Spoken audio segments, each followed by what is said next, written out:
কেইদিনমান আগতে মেট্ৰিকৰ ৰিজাল্ট দিলে আকৌ নতুনকৈ মেট্ৰিক পৰীক্ষা আহিব ধনী ঘৰৰ ল'ৰা ছোৱালীক মাক বাপেকে গাখীৰ খুৱাব নোটছ দিব টিউচন দিব পেন কাগজ দিব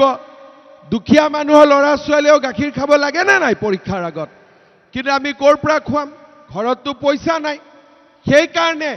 এইবাৰ মেট্ৰিকৰ যিমান কেণ্ডিডেট হ'ব মেট্ৰিক পৰীক্ষা নোহোৱালৈকে তেওঁলোকক মাহত মই 300 টকা বেংকৰ একাউণ্টত পঠাই দিম যাতে ল'ৰা ছোৱালীবিলাকে নোটছ কিনিব পাৰে দৰকাৰ হ'লে কাৰোবাৰ পৰা পঢ়িব পাৰে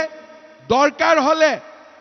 আমাৰ দেউতাক মাকে কিতাপ কিনি দিব পৰা নাই গভৰ্ণমেণ্টৰো বিনামূলীয়া কিতাপত অহা নাই দুখন কিতাপ কিনি ল'ব পাৰে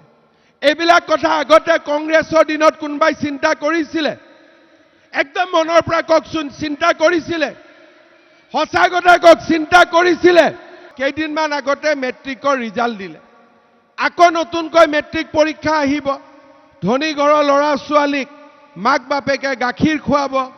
নোটছ দিব টিউচন দিব পেন কাগজ দিব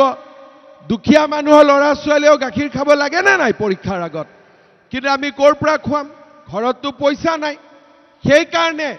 এইবাৰ মেট্ৰিকৰ যিমান কেণ্ডিডেট হ'ব মেট্ৰিক পৰীক্ষা নোহোৱালৈকে তেওঁলোকক মাহত মই 300 টকা বেংকৰ একাউণ্টত পঠাই দিম